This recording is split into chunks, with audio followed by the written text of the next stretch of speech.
అందరికీ నమస్కారం. శ్రీనివాస్ చెప్పే కథలకు మీ అందరికీ స్వాగతం. ఇప్పుడు మనం వినబోయే కథ 'ఆడి పాడిన ఇల్లు'. రచన కుప్పిలి పద్మ గారు. మరి కథలోకి వెళ్దామా? అప్పుగర్ దాటి స్కూటర్ భీమ్లీ రోడ్డు వైపు వెళ్తోంది.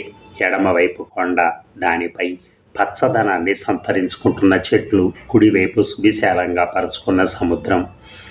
నీలంగా, ఊదాగా, తెల్లగా, పచ్చగా. అబ్బో, ఆ సాగర సౌందర్య దేవత ఎన్నో రూపాల మనస్సును ఆరాట పెడుతోంది. రాజు నడుం చుట్టూ చేతులేసి నిశ్చింతగా స్కూటర్ వెనక సీటుపై కూర్చుని పరిసరాల అందాలను చూస్తోంది వసుధ. వేగంగా వెళుతున్న స్కూటర్కి లారీలు, సిటీ బస్సులు, కార్లు, జీపులు ఎదురొస్తున్నాయి. భీమిలీ వైపు ఐస్ క్రీం బండిని తోసుకుంటూ వెళ్తున్న కుర్రాన్ని చూసి, ఇలా ఎక్కడి వరకు తీసుకెళ్తాడో, అవి అమ్మితే ఎంత వస్తుందో, దాని మీద ఎంతమంది బతకాలో జాలిపడ్డాడు రాజు. భీమిలీ వెళుతున్న ఆనందంలో ఉందేమో వసుధ ఐస్ క్రీం కావాలని అడగలేదు. రాజు స్కూటర్ ఆపాడు. ఆమె దిగి చుట్టూ చూసింది. సముద్రపు అలల హోరు తప్ప మానవ పరమైనటువంటి సబ్బడులేవీ లేని ఆ ప్రదేశంలో అక్కడక్కడ కట్టిన ఇళ్ళు దర్శనమిచ్చాయి. ఇక్కడితో విశాఖ ఆఖరు. ఇక్కడి నుంచి భీమిలీ మొదలు. ఇదిగో ఈ స్థలం నాది, మైలురాయిని చూపిస్తూ అన్నాడు రాజు. విశాఖ అతని స్థలంతో ఆఖరవుతుంది. అక్కడి నుంచి భీమిలీ మొదలవుతుంది. ఆమె ఆశ్చర్యంగా ఆ స్థలాన్ని చూస్తూ సంబరంగా స్థలంలోకి పరిగెత్తింది. రాళ్ళు తగులుతున్న, ముళ్ళ కంపలు గీరుకున్న, లెక్కలేనితనంగా అటు ఇటు హడావిడిగా తిరిగింది. స్థలం వెనక అక్కడక్కడ గుంపుగా సరుగుడు చెట్లు, ఇసుక, సముద్రం. ఇక్కడ ఒక చిన్న ఇల్లు కట్టుకోవాలి, ఎంచక్కా రోజు సముద్రం మీదకి తెప్పపై వెళ్ళొచ్చు అన్నాడు అతను. ఢిల్లీ వదిలి మనం ఇక్కడికి వస్తే భీమిలీ ఇంట్లోనే ఉండాలి, ఖచ్చితంగా చెప్పేసింది ఆమె. అతను నవ్వుతూ, ఆ ఇల్లు బాగుంటుందా అడిగాడు. నువ్వే చూస్తావుగా అంటూ స్కూటర్ ఎక్కింది. ఎర్రమట్టి దిబ్బలు. భీమిలీలో ఒకసారి ఊరంతా ఎర్రమట్టి దిబ్బల వైపు ఉరకలు పరుగులపై కదిలారు. విశాఖలో చదివే పిల్లలు జంటలుగానో గుంపులుగానో భీమిలీ సముద్ర తీరానికి రావడం సర్వసాధారణం. అలా వచ్చిన జంటలోని ఓ కుర్రాడు దురదృష్టవశాత్తు వర్షంలో తడిసిన ఎర్ర మట్టి దిబ్బలో కాలు వేయటం, ఆ మట్టి దిబ్బ అతన్ని తనలోకి లాక్కోవటం క్షణాల్లో జరిగింది. ఆ యువతి హాహాకారాలతో భీమిలీ ప్రతిధ్వనించింది. ఆ అమ్మాయి కన్నీటితో మరో సముద్రాన్ని సృష్టించింది. పాపం, ఇప్పుడు ఆమె ఏం చేస్తోందో. అతన్ని తలుచుకుంటూ మరొకరిని జీవితంలో ఆహ్వానించలేదా, లేక అతన్నే జ్ఞాపకంగా మిగుల్చుకుని కొత్త జీవితం ప్రారంభించిందా? అసలు రెండింటిలో ఏది మంచిది? మనిషిని సజీవంగా ఉంచేది, జీవితాన్ని ఉత్సాహంగా నడిపించేది ఏదైనా ఉత్తమమైందే. ఇదేనా భీమిలీ అడిగాడు అతను, జ్ఞాపకాల నుంచి వెలుపలకొస్తూ. ఇదిగో ఇదే నరసింహస్వామి కొండ. ఈ కొండపైన భీముడు రాక్షసుడిని చంపాడు. అందుకే ఈ ఊరికి భీముని పట్నం అని పేరొచ్చింది. పైకి వెళ్దామా? చంటి పిల్లాడికి వివరించినట్టు చెప్పింది ఆమె. స్కూటర్ ఆపి ఆ ఎండలో మెట్లెక్కి కొండపైకి వెళ్ళారు. రోజు ఉదయం ఈ కొండకు వచ్చేదాన్ని, నిద్రగన్నేరు చెట్టును చూస్తూ చెప్పింది ఆమె. చిన్నప్పుడు అంత భక్తి? అబ్బే, ఇదిగో ఈ పూల కోసం రాలిన నిద్రగన్నేరు పూలను ఏరుతూ అందామె. ఇంకా పైకి వెళితే కొలను ఉంటుంది. దాన్ని సీతమ్మ కొలను, ద్రౌపది చెరువు అంటారు. పరిశోధనవేత్తల కనుబొమ్మలు ముడుస్తూ అంది. ఇప్పుడు అక్కడికి వెళ్ళాలా? నుదుటిపై కారుతున్న చెమటను తుడుచుకుంటూ భయంగా అడిగాడు. సాయంత్రం వెళ్దాం, కన్రెప్పలు ఆర్పుతూ వరమిచ్చిన దేవతల అందామె. ఇద్దరూ కిందకొచ్చారు. మీ ఇల్లెక్కడా? కాస్త ఊరంతా తిరిగి వెళ్దాం, ఇంట్లోకి వెళ్తే బయటికి రావాలనిపించదు అంది. అసలు నువ్వు ఇల్లు గుర్తుపట్టగలవా? అనుమానంగా అడిగాడు. భలేవాడివే, పుట్టింది విశాఖ అయినా 3 రోజుల పాపాయిగా పెరగటం మొదలెట్టింది ఇక్కడే అందామె. ఎన్నేళ్ళు వచ్చేవరకు ఇక్కడ ఉన్నావు? 10 ఏళ్ళు. నాన్నగారికి ఢిల్లీలో ఉద్యోగం అయినా నేను ఇక్కడే అమ్మమ్మ దగ్గర పెరిగాను. నాకు 10 ఏళ్ళు ఉండగా తాతగారు పోయారు. అమ్మమ్మ ఎవరి దగ్గర ఉండటానికి ఇష్టపడలేదు.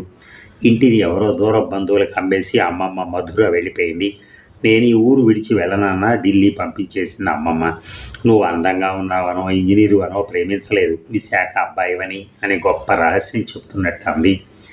ఇలా ఎండలో భీమిలీ అంతా తిప్పుతావని తెలిస్తే నన్ను నువ్వెంత ప్రేమించినా పెళ్లి చేసుకునేవాడిని కాదు అన్నాడు అతను.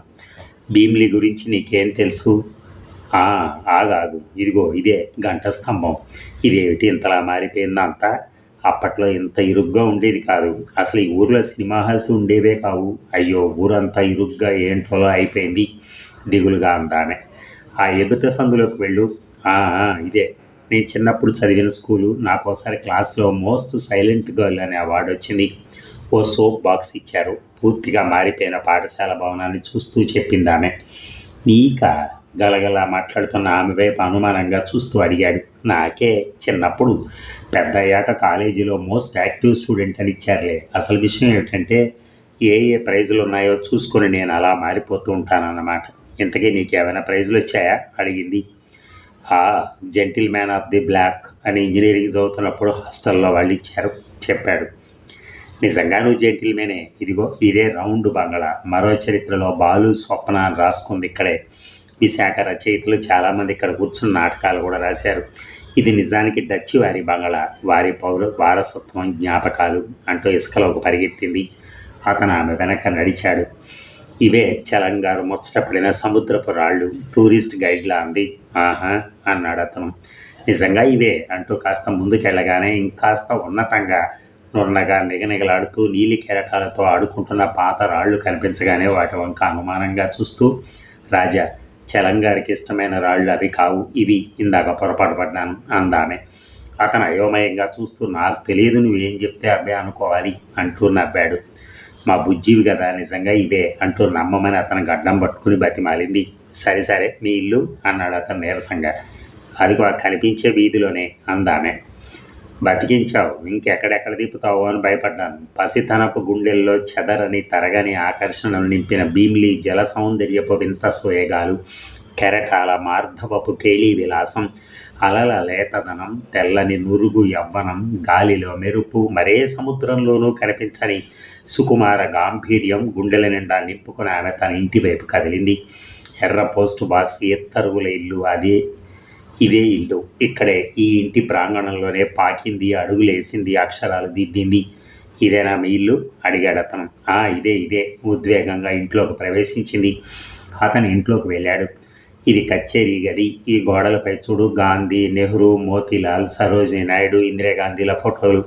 తాతగారు గాంధేయవాది. ఇదిగో రాట్నం. ఆయనకు కాంగ్రెస్ పార్టీ అంటే బోల్డ్ అంత గౌరవం, భక్తి.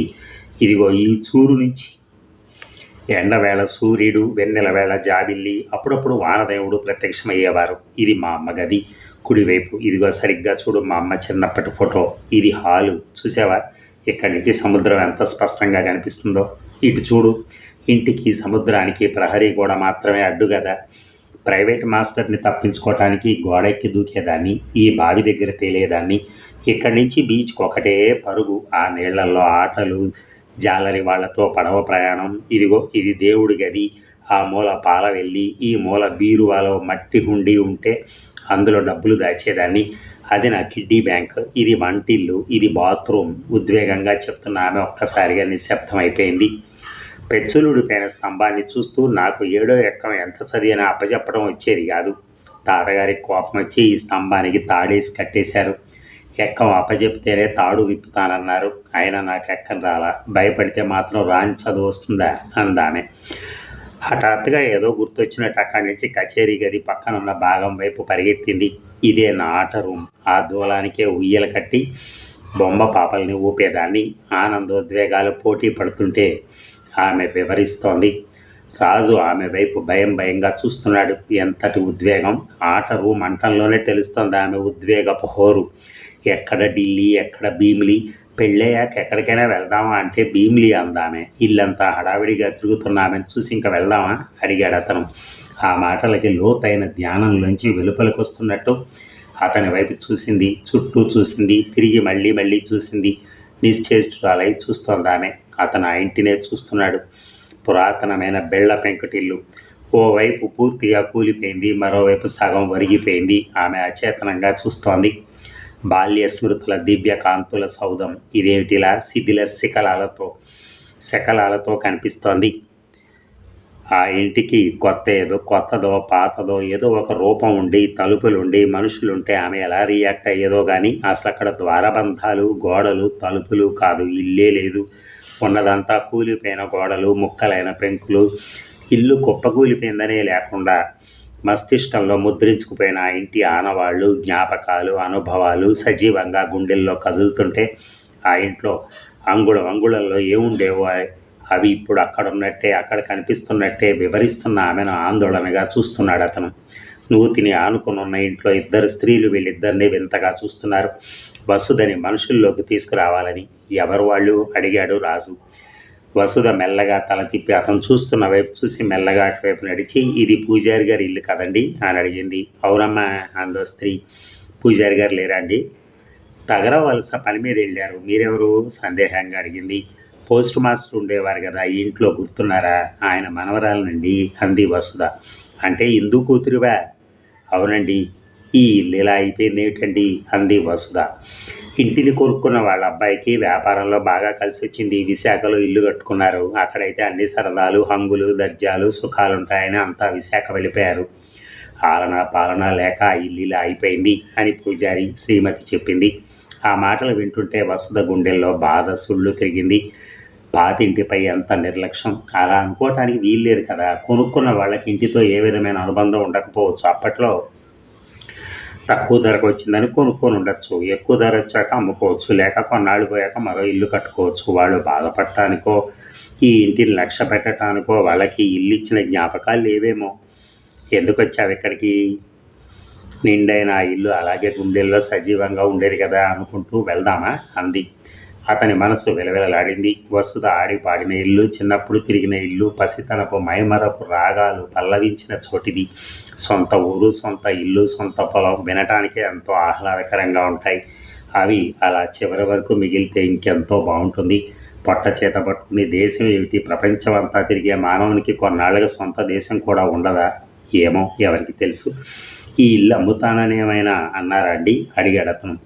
అమ్మేస్తారంట, ఉండండి అడ్రస్ ఇస్తాను అని లోపలికి వెళ్ళింది పూజారి శ్రీమతి. ఎందుకు అడిగింది వసుధ. కొందాం.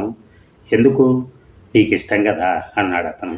ఆమె మనస్సు ఉప్పొంగిన సముద్రం అయింది. తన ఇష్టంపై రాజుకున్న ప్రేమను చూసి. మన దగ్గర డబ్బు లేదుగా అంది వసుధ. విశాఖలో స్థలం అమ్మేద్దాం.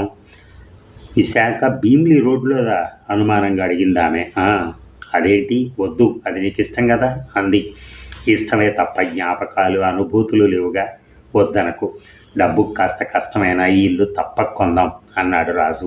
పూజారి శ్రీమతి ఇచ్చిన అడ్రస్ కాగితాన్ని విప్పి చూడకుండా గుప్పిలు బిగించేసుకోవటం ఎక్కింది ఆమె. నేలను చదును చేసి, కొత్త పునాదులేసి, కొత్త గోడలు లేపి పెంకుటింట్లో 3 అంతస్తుల మేడ కట్టచ్చు. కానీ ఆనాటి ఇల్లు అవదుగా. ఆనాటి బాల్య స్మృతుల ఆనవాళ్ళు దొరకని ఆ ఇల్లెందుకు? ఆమె గుప్పిలు విప్పింది. చిరునామా కాగితం ఎగిరిపోయింది. చిన్నతనం అనేది ఎప్పుడైనానండి వసంతం లాంటిది. దానికి సంబంధించిన ఆకుపచ్చని జ్ఞాపకాలు బతుకు పొడవునా ఆహ్లాదకరంగానే ఉంటాయి. ప్రత్యేకించి సొంత ఊరు, సొంత ఇల్లు, సొంత పొలం, ఈ అనుబంధాలకు సంబంధించిన అనుభవం, అనుభూతులు జీవితంలో దూరం పెరిగే కొద్దీ మరింత చిక్కనై గిలిగింతలు పెడుతూనే ఉంటాయి. ఆ రోజు ప్రతి వ్యక్తి గుండె గూడులోనూ అందంగా కొలువు తీరతాయి. ఆ ఆనవాళ్లను వెతుక్కుంటూ వెళ్తే ఎవరికైనా ఎదురయ్యేది కాలం, ఇంద్రజాలం. ఆడి పాడిన ఇల్లు, ఆద్యంతం సార్వజనీయమైన అనుభూతికి అర్థం పట్టిన కథ. స్త్రీవాద రచయిత్రి కాలం నుంచి వెలువడిన ఈ హృదయవాద కథనం ఒకంత ఆశ్చర్యాన్ని, ప్రధానంగా ఆనందాన్ని కలిగిస్తుంది. ఏ భయషజాలు లేకుండా మానవ సహజమైన బాల్య స్మృతుల్ని, ఆ మమకారాన్ని అత్యంత సహజంగా అక్షరబద్ధం చేసిన కథ ఈ ఆడి పాడిన ఇల్లు. అదండి మరి. ఆడి పాడిన ఇల్లు అనేది ఎంత మధురంగా చక్కగా వ్రాశారో. Thank you.